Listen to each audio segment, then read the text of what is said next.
All right, perfect. Well, that's super exciting, Sydney. You've always converted leads on a really high level. So I wanted to have you on just to share with our team leads, our newer agents, experienced agents, just as we go into 2023, that's kind of the question that I'm getting asked all the time is like, we haven't had to prospect, we haven't had to convert over the last couple of years. How can we do that and how can we improve?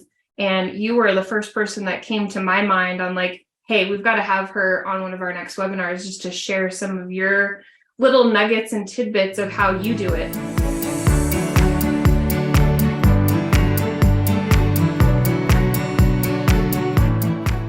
My first question is, how do you do it? Do you set weekly goals? Do you time block? What does that look like? Yeah, so really good question. Just like anything I want result in, I have to schedule it. It doesn't happen if I don't schedule it. So in the start, to get the numbers I wanted to get, which would be 7 appointments a week for agents, I would have to prospect probably about 5 hours a day, which is pretty hefty. As your skills and experience go up though, your conversion goes up.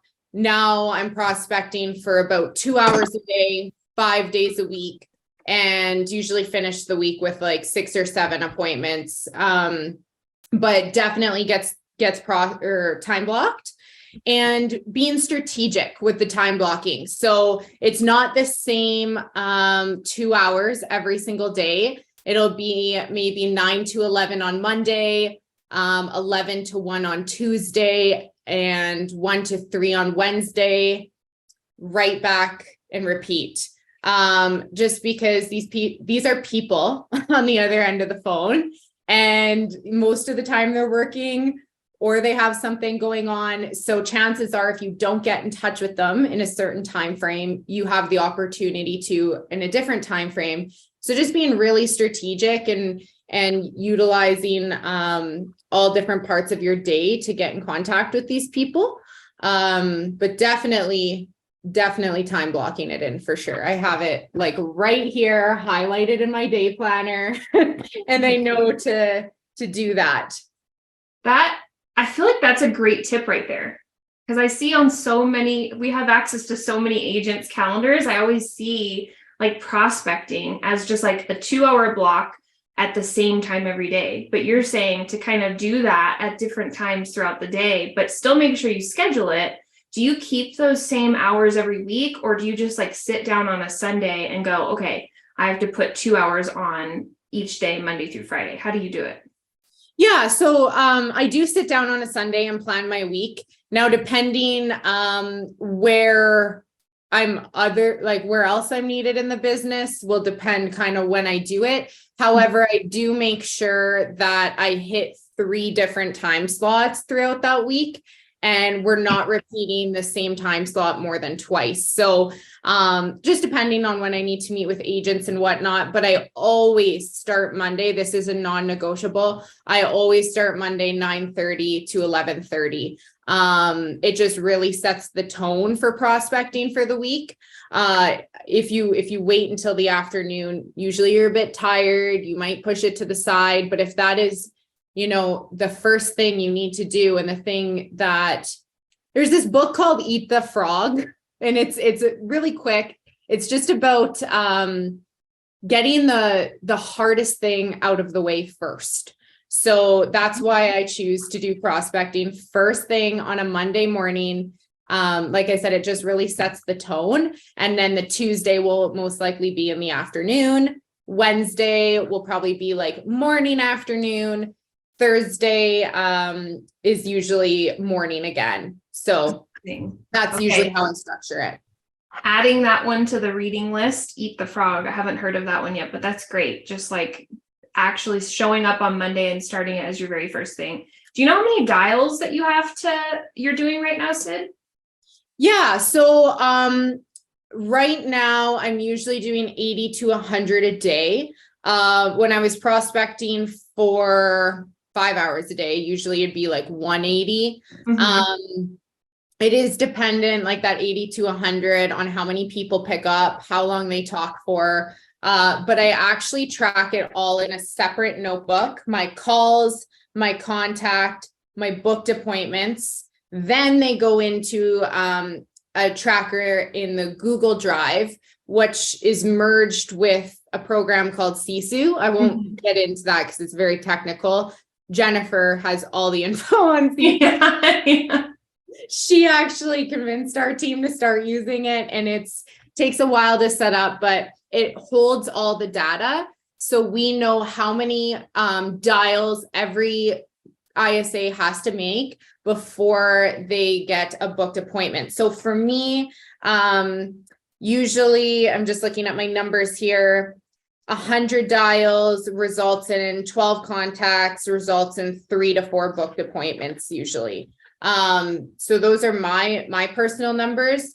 And I would say track, because I didn't for the first year I was doing this, and I didn't know how many dials I had to make to close or book X amount of appointments. And it got really frustrating. So, it's really easy to pinpoint where things are going wrong when you have those hard numbers in the data.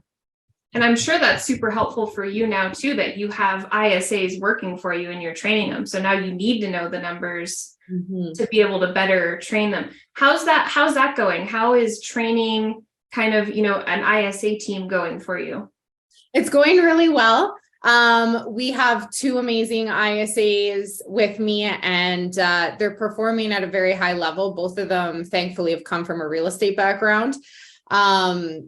Not necessarily in the ISA role, but it's people skills. You don't necessarily need real estate experience to convert at a high level. Completely transparent. I'm not going to be licensed till next week. I have not been licensed the past 4 years. I write my final exam next week. It comes down to the people skills you have, the empathy you have, and just like really caring. You have to remember, this is like a person on the other end of the line that is making the biggest investment of their entire life. So, you don't want to try to sell them in the first phone call. We can get into that a bit later, but back to the training ISAs, it's going really well. We meet every morning for 15 minutes and then just a little huddle. And then Tuesdays and Thursdays, we do a 45-minute training. So we'll just talk about what objections are coming up. In my market, personally, it's interest rates right now, or we will role play with each other. Lots of people underestimate role playing. It's such a huge thing. And when you can get comfortable role playing with your peers, you're 10 times more confident on the phone. And it's just a learning opportunity too. Your peers are going to tell you what clients won't. So I highly recommend doing that. True. That's so true. Because they're going to tell you, like, you said that funny, or maybe the data's not right, or whatever you're saying, you're just going to get hung up on by a client on the other end. So Exactly. let's dig into how you are, you're converting on such a high level. I think one of the biggest things that I've heard you say is there's a person on the other end. I'm making 100 dials, but there's people on the other end that are answering and trying not to sell them. So how does that process look for you, and what have you learned over time to make those conversions a little higher? Yeah. So there's a bunch of things. The first thing, right back to what you said, Jennifer, there is a person on the other end of the phone. So I personally think of it, how would I like to be spoken to if I'm about to buy a home and I don't know this person? Once again, this is the biggest investment of most people's lives. So I know I hang up on RBC, who calls me and tries to sell me life insurance all the time, because they ask me how I'm doing. I don't want to tell this person I don't know how I'm doing. And I've been killed 9 times out of 10 when I ask people how they're doing. Hi, Sydney calling from Brix Real Estate Group. How are you? You're going to get good, and it makes it awkward. Or I've been in the situation where there's been an unfortunate death in the family, or something tragic has happened. How do you expect to come back from that? You can't, you straight up can't. So the introduction is really huge. I like to keep it short and simple. Hi, Sydney calling from Brix Real Estate Group. I noticed you signed up on our website. I'm calling to thank you. And I leave it at that.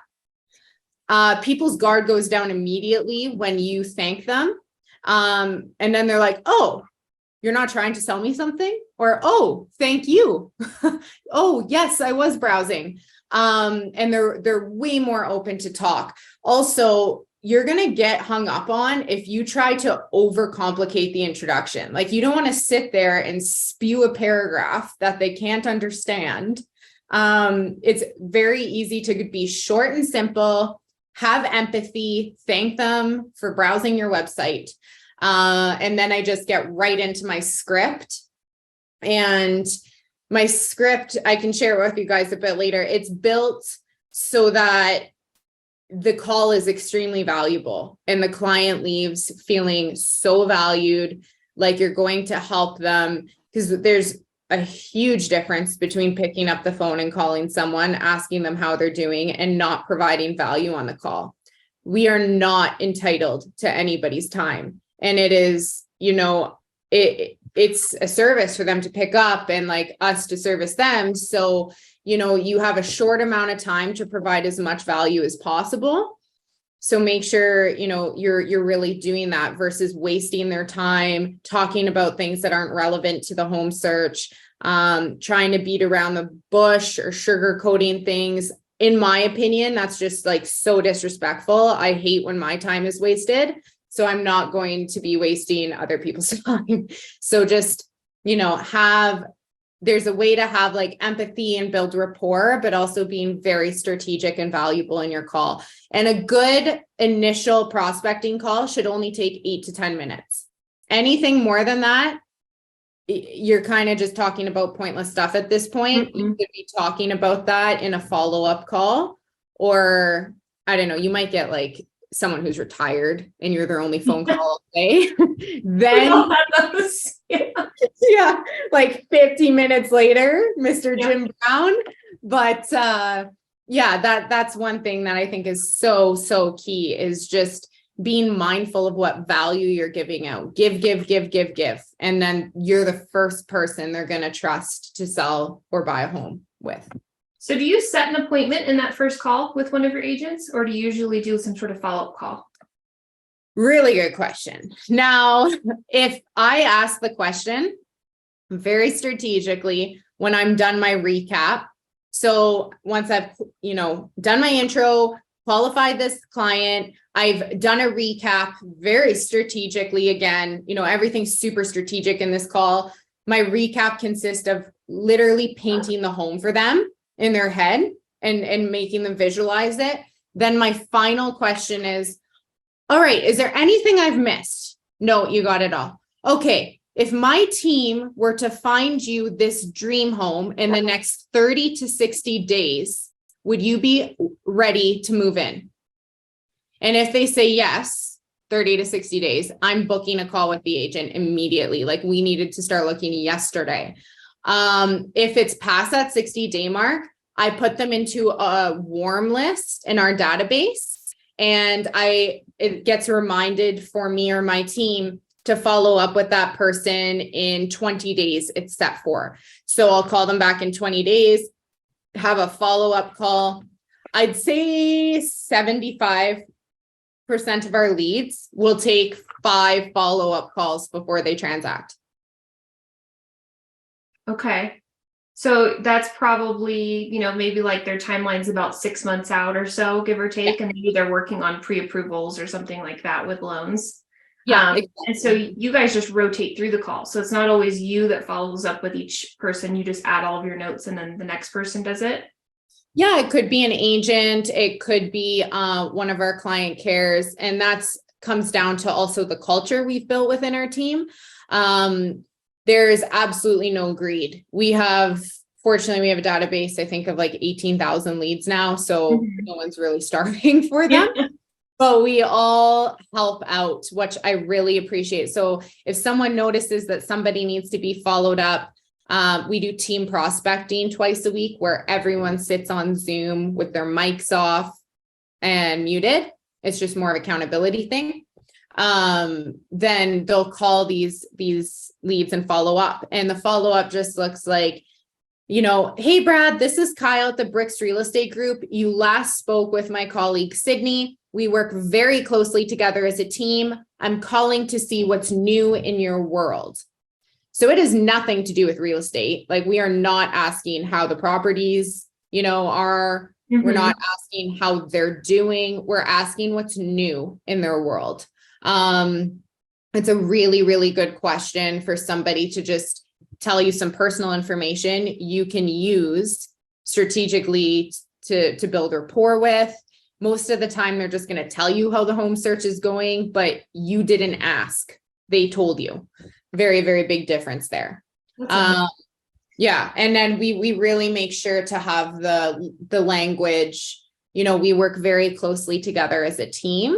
So that way, if I follow up after Kyle has followed up, then it's not confusing to the client. And also it creates, not even an illusion. It just creates the culture that we're all working together. This client is being serviced by the entire Brix team, mm-hmm. which can speak for itself, right? Like, they're in good hands with 10 of us versus one. And then it's not as weird because you're going to hand it off to an agent anyways at some point. So then you're really setting the tone for yes, I'm going to hand you to someone else. I'm not going to be the one that shows you the properties. So yeah. That's awesome. So can you share what your script kind of looks like for those initial calls and what your follow-up looks like too? You said you paint the picture of these homes, but what does that look like?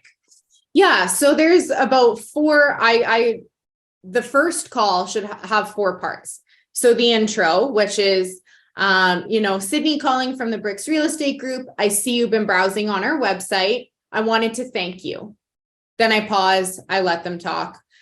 I go right into it and I'm like, I see you've been browsing in the Calgary area. Is that where you want to be in the future? That is very important language to ask in the first question because it recognizes that they are looking for the future. You're not here to sell them a home today. No one's going to buy a home from you today. No one. It's never I don't think it's ever happened day of. So, using that language, is that where you're browsing in the future? Then I do have a script, but I have it pretty memorized. So I just keep my 10 questions on my desk.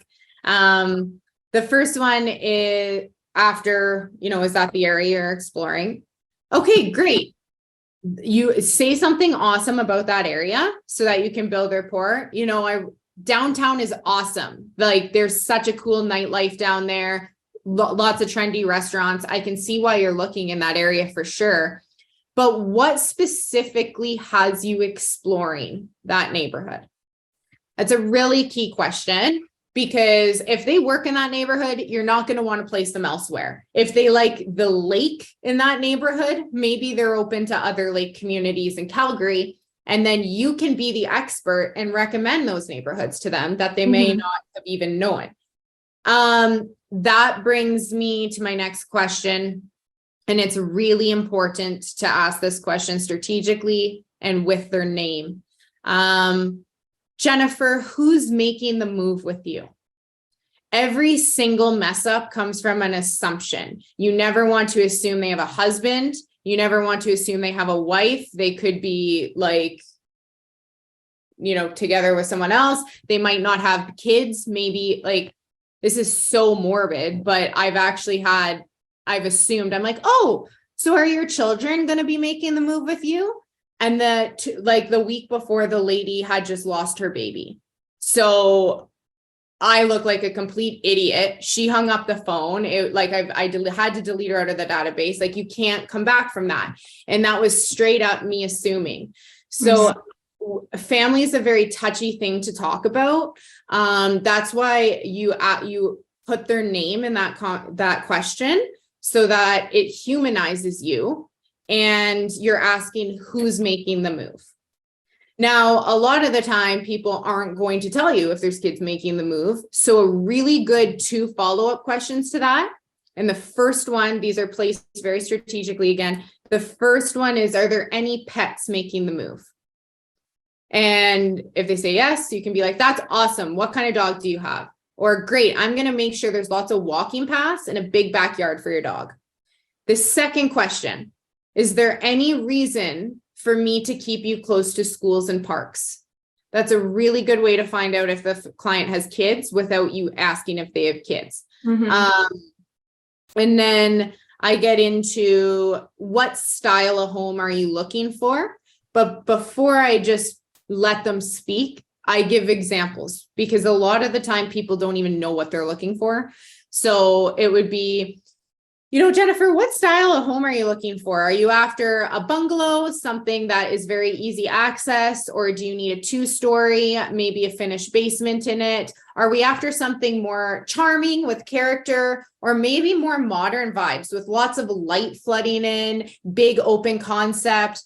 And I'm sure a lot of you are imagining homes as I'm saying this. So then once I've given my 3 examples, I just stop talking and they will just go off on everything they're looking for. They're going to tell you about the basements, the garage, how many bedrooms, how many bathrooms, everything. So just let them talk. And you're taking notes as they're doing this.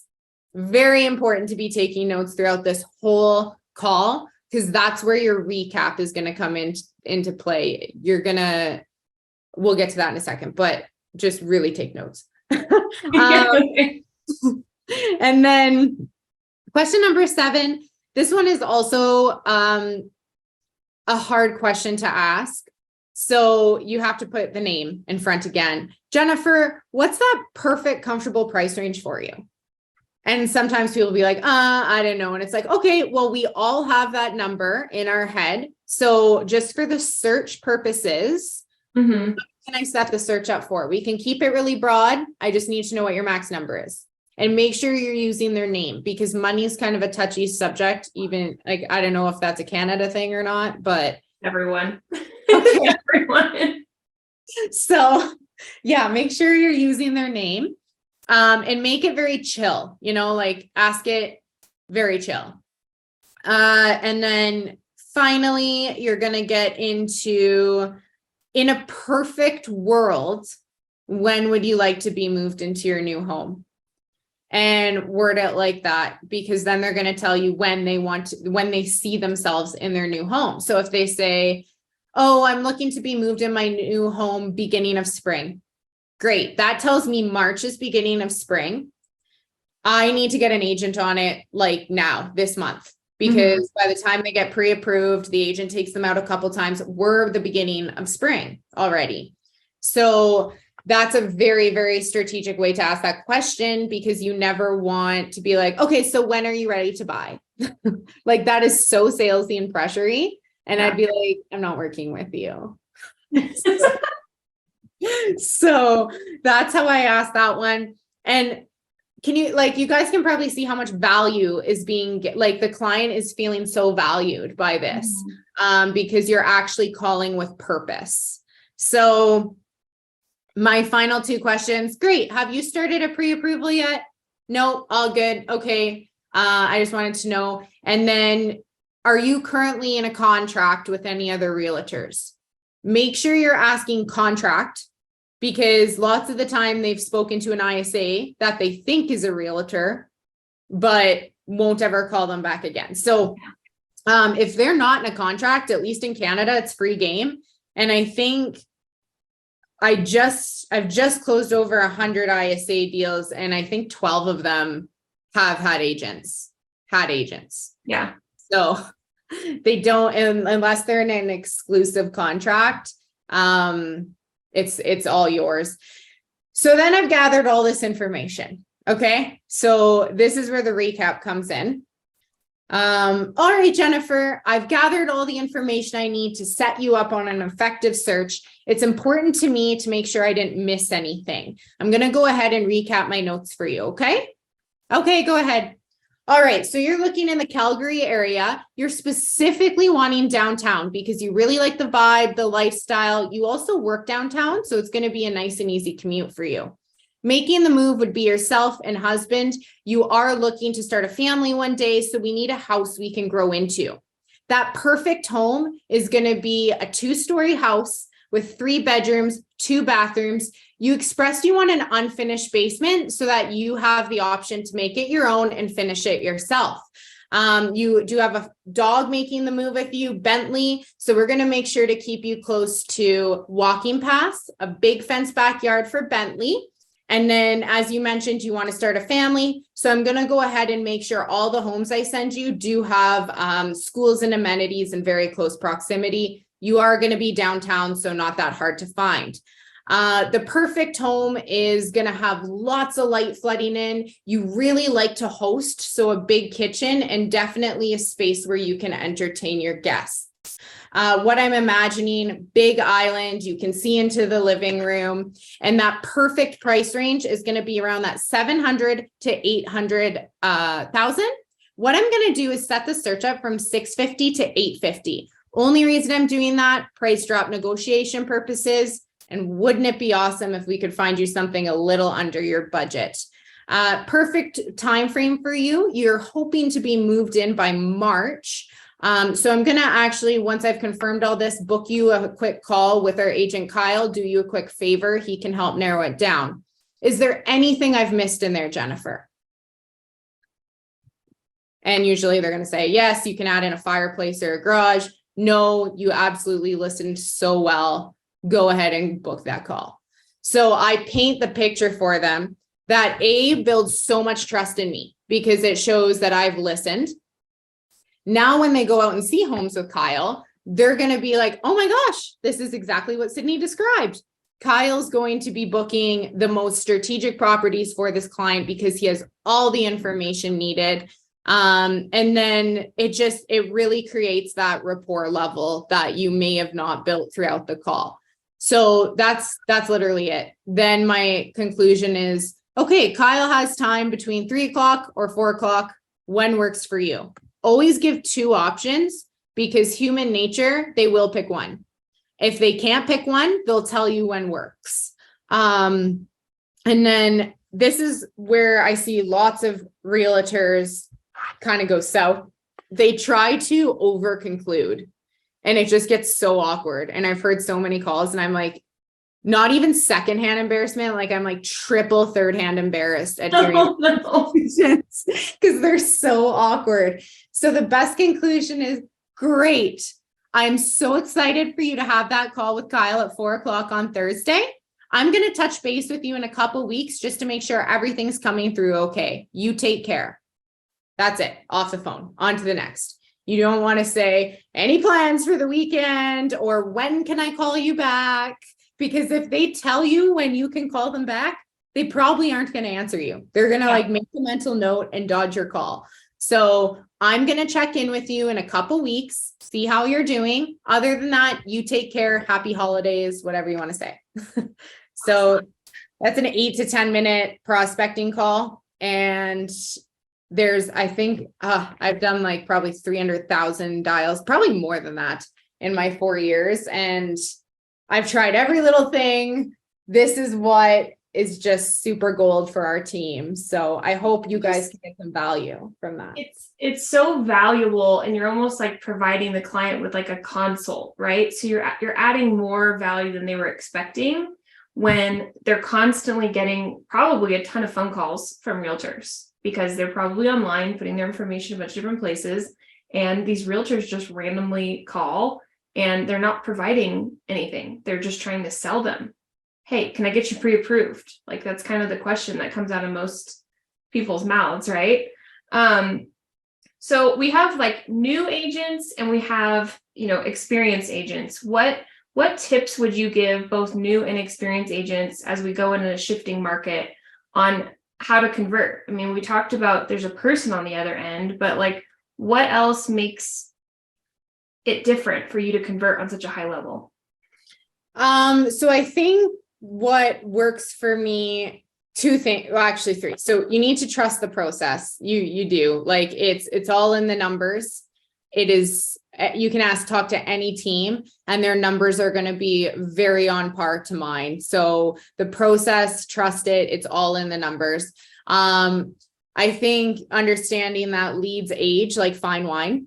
So when you talk to somebody, like, I think most people are expecting in a 10-minute call to go look at homes, and like, why on earth would I go look at homes with you when I don't know you? Like, why would I ever do that? So, and that brings me to my third point, is like having empathy and caring about these people, really going the extra mile, finding out like if they are willing to tell you that they have kids, asking what their names are, asking what their spouse's name is, so you can address them in conversation. If they say they like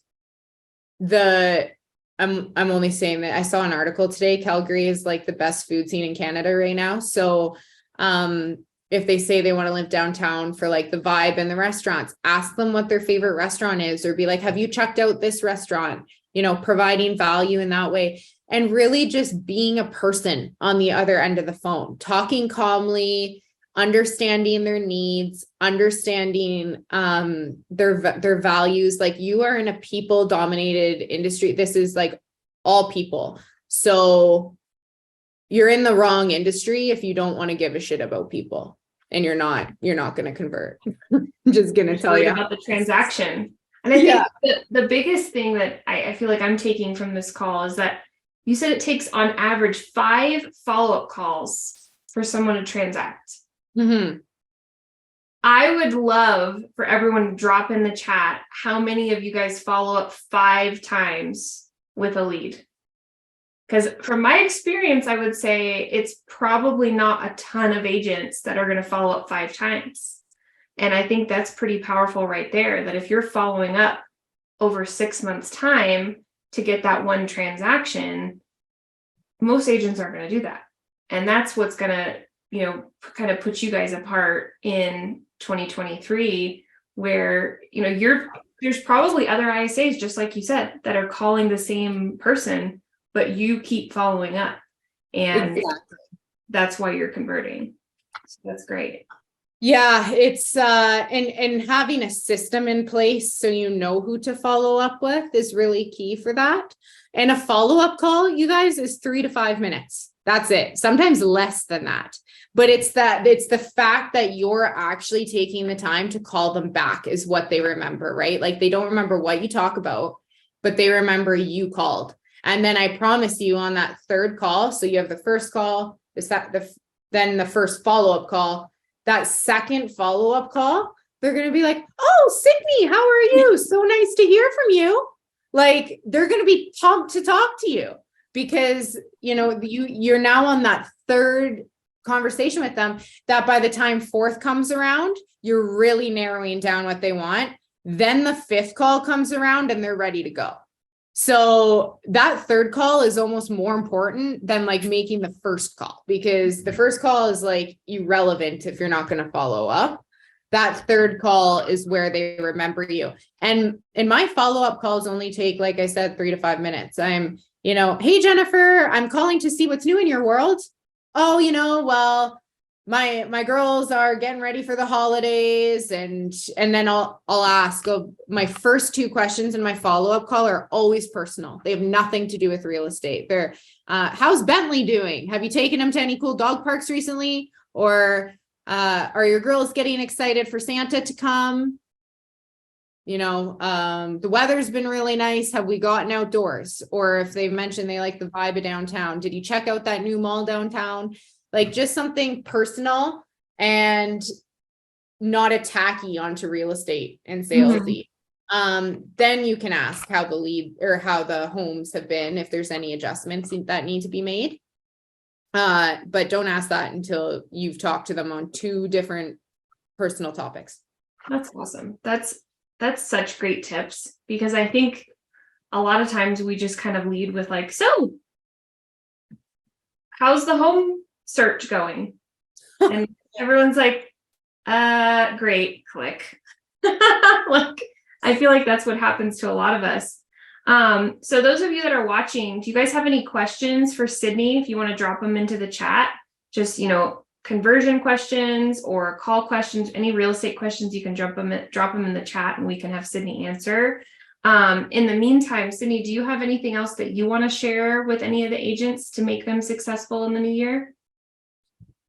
I think being so confident in objection handling is another really key thing. Lots of agents will just dodge an objection, and I promise you it will come back up in the call if you don't take it by the horns of a bull and address it. And it shows that you take your job seriously. It shows that you know what you're talking about. You're not trying to hide anything. Use the feel, felt, found, in every objection. So, oh, I'm too busy. Great. Okay. Well, I just need 5 minutes of your time. And if you're a busy person, this will help save you time. Yeah. So, and just being like really confident in how you say it. I have an agent. Oh, okay. Are you in a contract with that agent? Because we definitely don't want to step on any toes, but I see you're browsing our website. So, if you have an agent, why are you browsing our website? Yeah. I mean, aren't they sending you houses too? Like, what are you doing? Yeah. So just being very, very confident in your objection handling and addressing that as soon as you get it. I would recommend finding like a role play partner and start throwing objections at each other. Even once a week, I do that with my ISAs. Even if they've shown me they can get through an objection, I still want to see 3 weeks later that they can get through it. Because there's always room for improvement. I still work with a coach for my conversion 4 years later, because there's always ways to get better. I think you have to, right? Because new objections come up.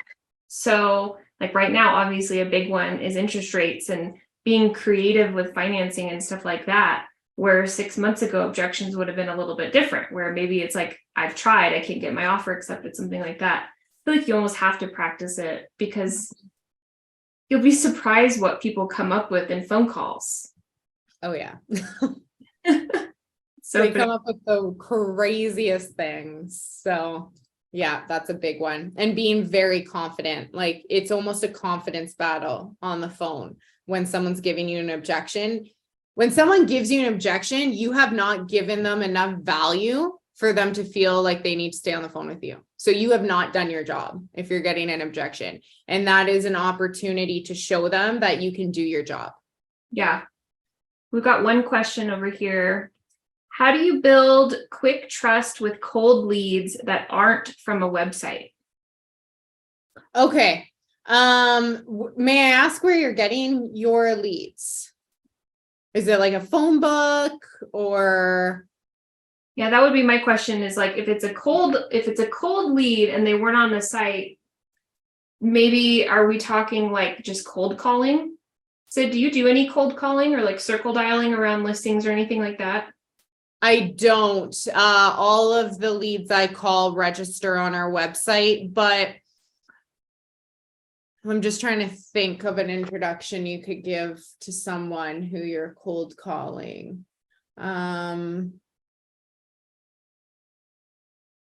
You could just ask, I'm calling with so-and-so real estate group. Just wanted to chat about what's going on in the real estate market right now. Have you heard of anything exciting happening in the real estate market? And almost ask an open-ended question. Yeah. So that they start to talk back to you. But I could definitely help you out more if I knew exactly where you're calling these leads from. Yeah. But I would always start with like an open-ended question, or, hey, Sydney calling from the Brix Real Estate Group. Thank you for taking my call. Was calling to see, what's going on in your world in real estate. Yeah.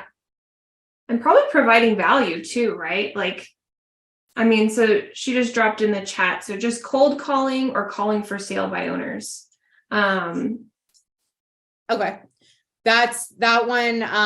Like Jennifer said, lead with value. Hey, you know what? There was a home down the road from you that sold for like $5,000 over asking. What are your thoughts on that? Isn't that insane? Like, find out something valuable about the neighborhood. and you could lead with that. So the first thing you're doing is providing value. Hey, thank you for taking my call. I know you have your home for sale by owner. I'm calling with the Brix Real Estate Group. We actually just sold our client's home for $20,000 over asking price. Can you believe that? And then you can be completely blind. Do you think, like, I've actually called a couple for sale by owners, and they're tough, but it's also like, do you think agents are going to be incentivized to show your home when it's not on the market? Or do you think that you're reaching as many eyes as possible with you selling your home when we have a database and a team to market that properly? Mhm. Like, another one I've seen my partner do this was an incredible story. Beyond me that he got this done, but called a for sale by owner on a $3 million property, and they ended up listing with him, and then he like double ended it somehow. But it was like, I remember he closed that when we were at an EXP conference, and it was so crazy to watch all that go down. But his value proposition was, do you work a full-time job? And they're like, yes. And he's like, okay, I work a full-time job as a real estate agent, meaning I'm actually a professional in this industry. So why are you trying to be a professional in something you have no expertise in? How do you think that's going to benefit you? And he got the listing. Amazing. That's amazing. So coming back to confidence, right? Like, I'm not going to go to a lawyer to prescribe me a prescription. Yeah. Like, and you can say that too, like it's just truth. I see you have your house listed. Let me ask you this. Do you think you're using the best marketing strategy to get all eyes on your house? Or you're obviously not a real estate agent? No. Okay. Well, I'm a professional real estate agent, so I do this full time for a living. Do you think you're reaching maximum potential when you cannot market your home full time, or when you don't have the connections in real estate to bring people up to that? So just asking questions, or almost putting something in their mind that makes them think. And you can use that as I've used it so many times before. Like, I wouldn't get a lawyer to write me a prescription, or I wouldn't get a doctor to fight my so good. Like, what are you doing? I mean, that's awesome. I think because people are gonna have to start being creative in 2023, and start circle dialing or calling for sale by owners, stuff like that. And I think having a script for everything is pretty good, and having those objections ready too, so what that for sale by owner is going to say to you, because it's going to be totally different than the website lead, right? Well, great, Sydney. I think it was amazing having you today and sharing all of your knowledge with converting and people skills. And thanks everyone for joining us, and we will see you next time. Yes, thank you. I hope that was helpful, and best wishes in 2023 to you all. Bye. Have a great day. Bye.